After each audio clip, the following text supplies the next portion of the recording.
Hello, welcome back to Spellbound. I'm BJ the Book Witch, and this is my January wrap up.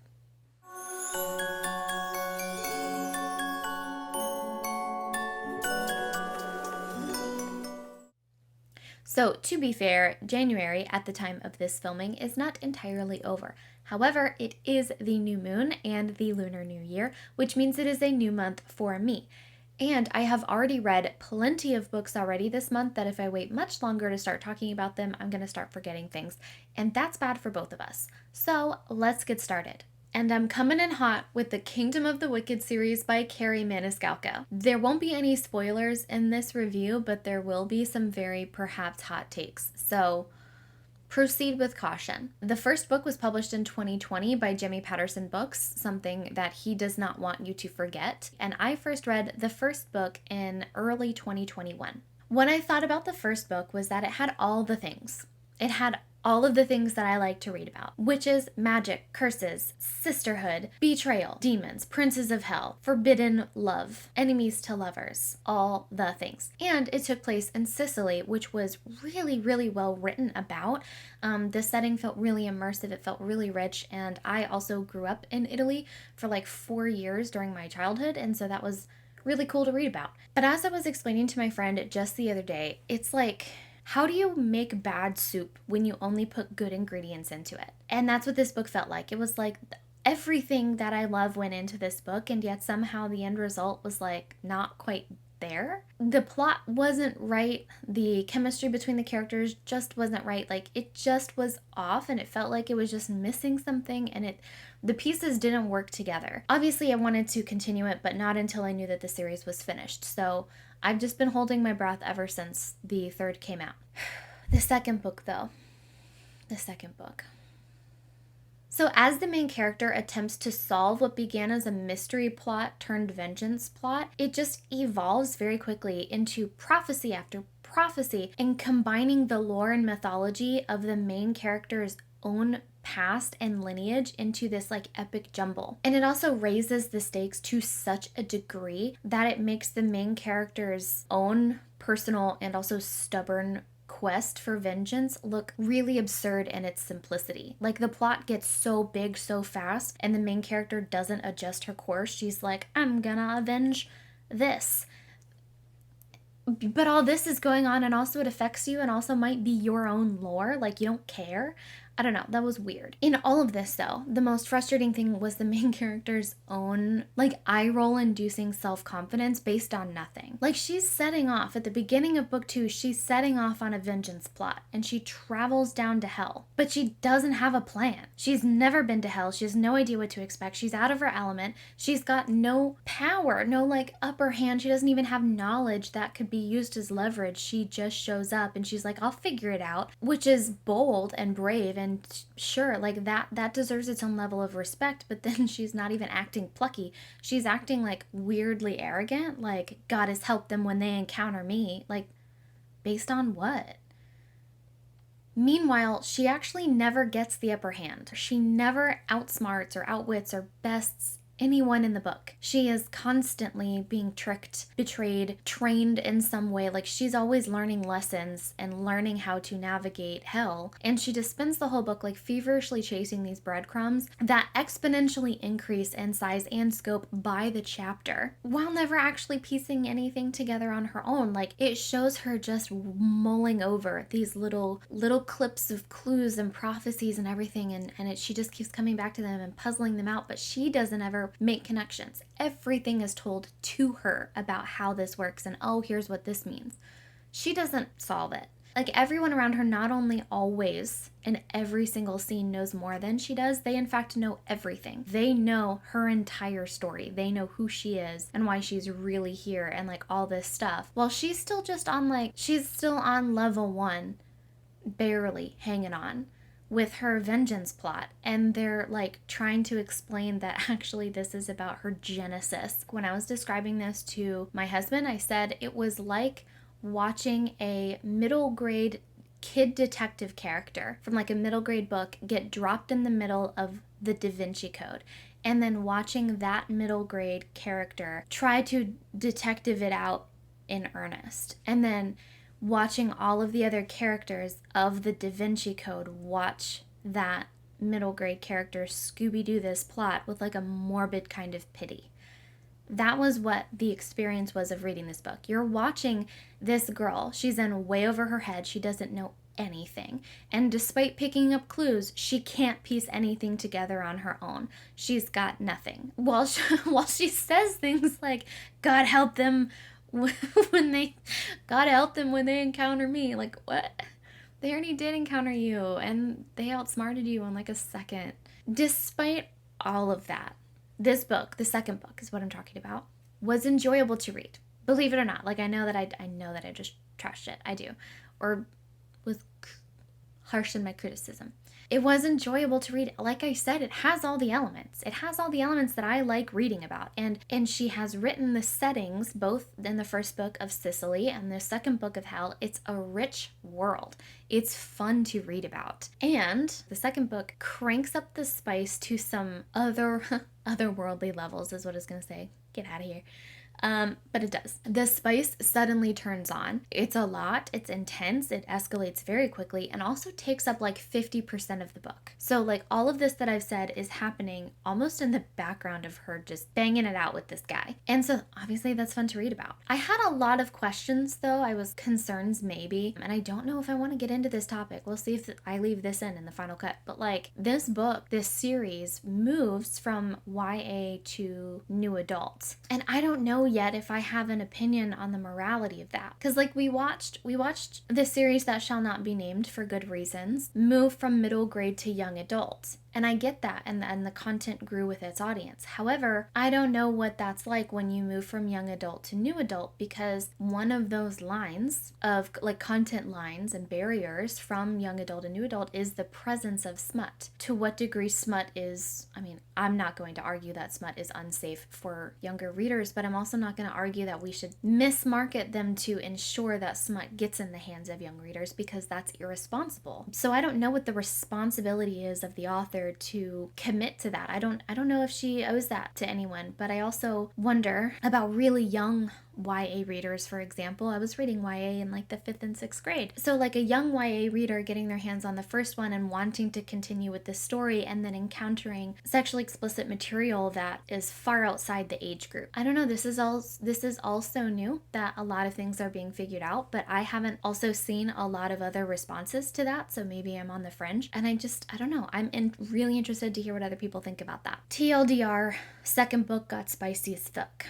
The third book lost the plot, like literally. So I won't go into details because I really don't want to spoil it, but what I will say is that the way that it escalates and evolves, and the more that the main character discovers about herself and her role in this plot, it just becomes so big and so grandiose that it makes her original plot, her little vengeance plot, that she has been stubbornly sticking to for 2.5 books, it makes it insignificant. It like obsolete. It does not matter because the plot has gotten so big. And I know that that happens sometimes. Like things evolve and the world gets bigger and the things that you thought mattered at first don't matter. I know that that happens. However, that core nucleus plot, her little revenge plot, was our just about only emotional connection that we had to the main character and the love interest of the main character. So when you make that insignificant and obsolete, it makes our emotional investment in her journey feel fraudulent. That was the Kingdom of the Wicked series. Overall, these books are fun to read. They are. There's a lot of great elements that make this story entertaining and fun, which overall is what reading should be. I would recommend this one for the pleasure of reading it, but not for the love of this story, because you might be disappointed like me, and you might not be, and if not, then that's great, and I love that for you. I rated these 3.5, 3.5, and then 3 stars. Lore Olympus, Volume 3 by Rachel Smythe. This was published in 2022 by Random House Worlds, and I rated it 4.5 stars. I literally cannot say enough good things about these books. They are so much fun to read. They are so cute and adorable, and the art style is gorgeous, and it works so well with the writing to create such a unique type of storytelling. They are just so much fun. I cannot wait for the next installment, as per usual. They're just a really fun exploration into the Greek pantheon without being overwhelming. The richness of the story doesn't come from how much the author studied Greek mythology. It just comes from good storytelling. Blood Duet by Maria Lewis. These are 2 books, Sworn and Defied, that were published on Kindle Unlimited probably recently. So this book is about the daughter of the mayor of New Orleans who ran away when she was a little girl during the murder of her mother, for which her father was responsible. She works as a tarot reader, and one day an undercover cop comes and asks for a reading, and that's where the story kind of starts. They immediately have chemistry and bang, obviously, and it's Kindle Unlimited.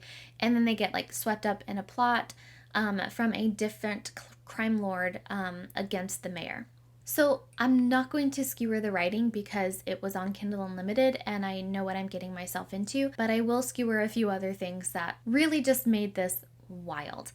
The first is that it was 2 books and it did not have to be. It was 1 book, really, 1 story. It just cut off halfway in the middle to make it 2 books. So another thing was that this couple never had the upper hand, like individually or together. And that bothered me from like a self-sufficiency standpoint. Like, how are you both so bad at your jobs that you've both had your whole adult lives? Like, he's an undercover cop and yet somehow everyone in like the seedy crime underbelly of New Orleans knows who he is. And she's a survivalist gutter snipe, yet she's always in need of saving. One part I really don't mind spoiling because it was so nonsensical that is funny. And so I'm gonna spoiler, but here it comes. Main character and her love interest are at a strip club and they're in a private room and they're talking to the owner of the strip club. She is a long-legged beauty with I think like long red hair, like very gorgeous woman. Suddenly, bad guys burst in, they're kidnapped. Only the main 2 characters, right? Main character and her love interest. They're kidnapped violently. And they get taken to a secluded cabin like 40 minutes away from town,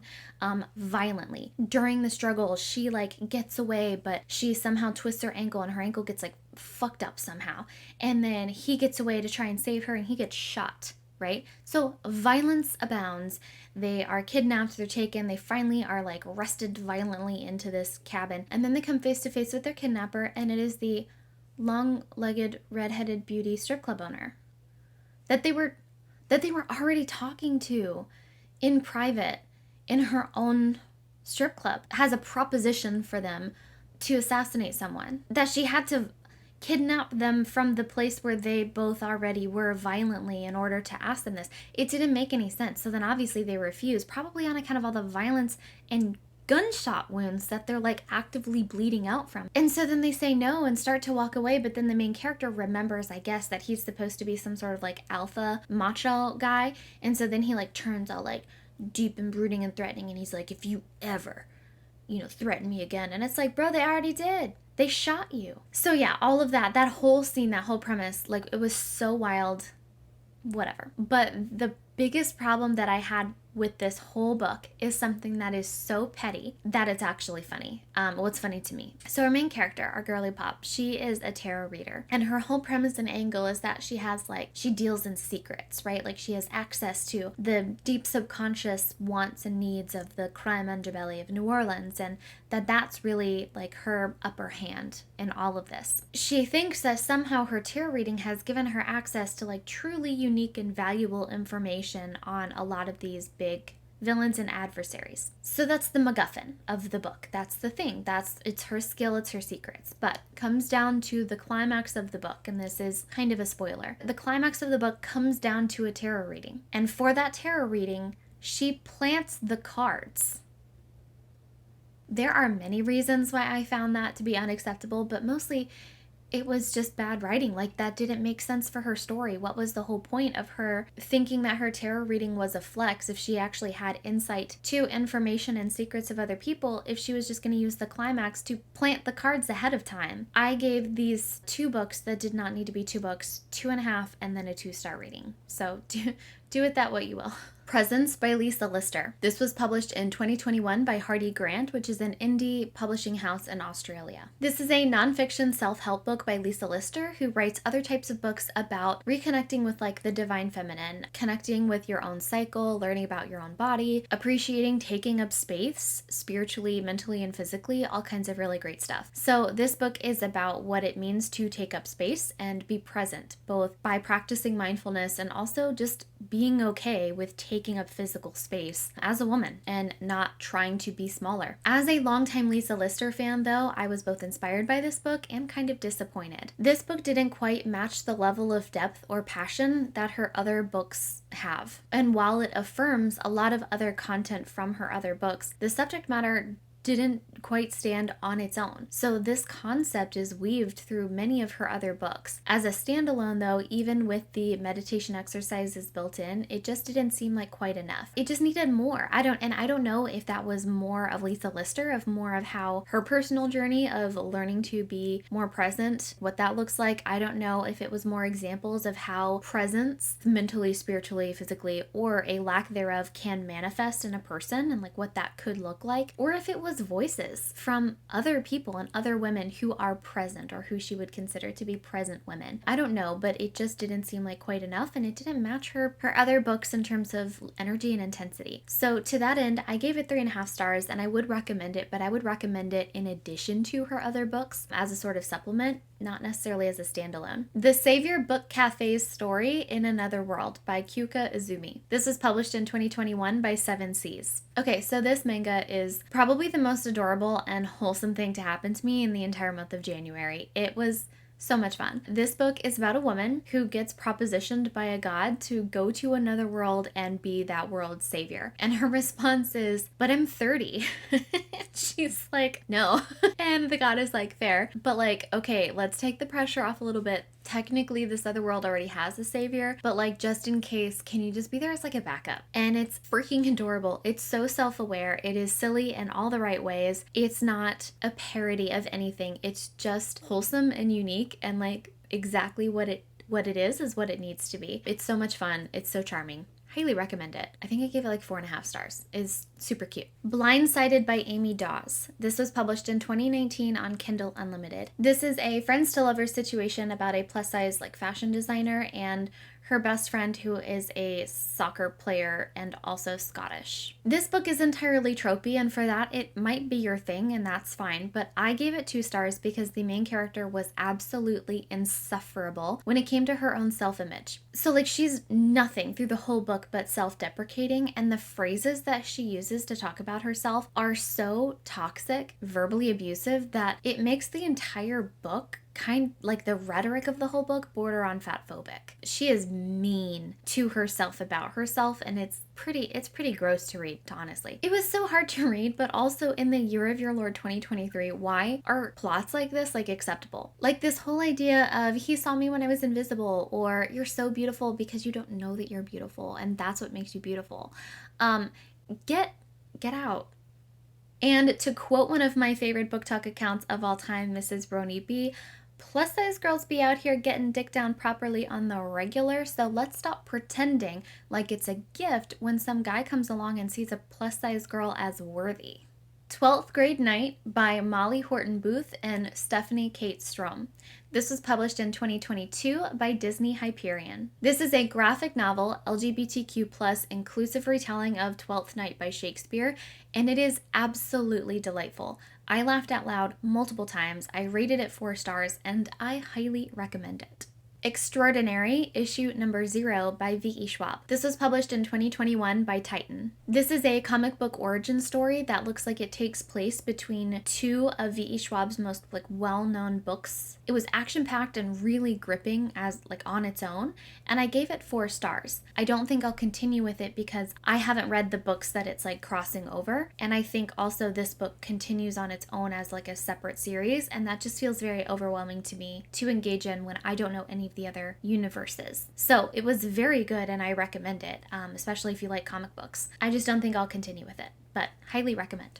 The Sound of Us trilogy by C.R. Jane. This was published in 2019 on Kindle Unlimited. So this book has dual timelines, then and now, and it follows a girl who is dating 3 musicians in high school right before they graduated and like made it big. And now when that same main character is trapped in an abusive marriage and like escapes one night to go see this band as they're huge and they've made it big now, and they come back to their hometown. Jane loses the plot multiple times, and the things that were like the whole point and premise of the first book end up not mattering at all or being present at all through the second and third, and it just meanders and gets real weird. It's really, really melodramatic though, so if that's your thing, and like that whole epic heartbreak, Jane does capture that whole vibe of melodrama.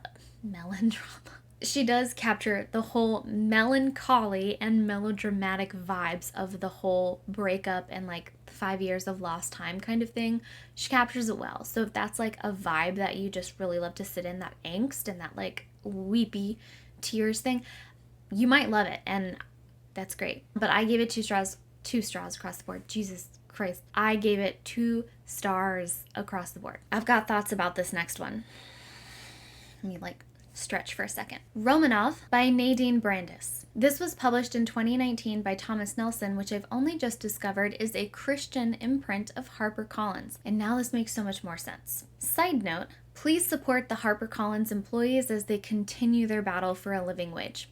Some thoughts, this book reads like historical fiction, but with like a little bit of fantasy in there. And the tone of the book is heavy, haunting, and hopeful. And yes, I like alliteration, but those are also the words, the actual words that I would use to describe the tone. You know what happens, you know it did happen, it's heavy, all of those ways, and also it ends with a hopeful tone. However, there was some very ham-fisted attempts at like aggressive pro-capitalism propaganda that was really forced in there. It was so out of place, it was so unnecessary, and it was like jarring. But that's not all. I just spent so much of my time reading this book really confused. Not confused in like I don't know what's going on, but confused in how I feel about what lens this book tried to take. And I think if I do know what it's trying to say, I just don't think I vibe with it. But I do also know that much of history is told to our detriment in terms of the good guys and the bad guys, with not a lot of room for nuance, except of course somehow in the case of colonization, which is told just in terms of overall triumph, despite being a pretty black and white story of oppression. Outside of that, much of history is in terms of good guys and bad guys, no room for nuance. So I do appreciate reading different types of historical fiction, even historical fiction with a hint of fantasy, that try to look at things in a different angle. And I have enjoyed other books in the past that have tried to look more closely at the Romanov women as real people and also as political figures through the lens of patriarchal systems and standards across cultures and their relationship to the figure of Rasputin and his relationship to Siberia and other countries that have a different relationship to what some might consider sorcery or magic or witchcraft. All of these things working together just create room for a lot of nuance for the Romanov family and the Romanov women that makes it very complicated and rich. But this book doesn't try to paint nuance into the story. It just changes who are the good guys and who are the bad guys in a way that feels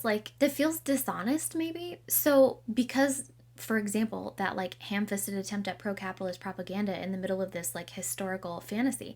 There were several things about this book that just didn't add up. It made the revolutionaries the terrorists, and maybe they were, but I feel like some of the things that they were lobbying for might have made a little bit of sense, like what with all the excess and the like wild disparity of resources and wealth, the millions of casualties from these wars.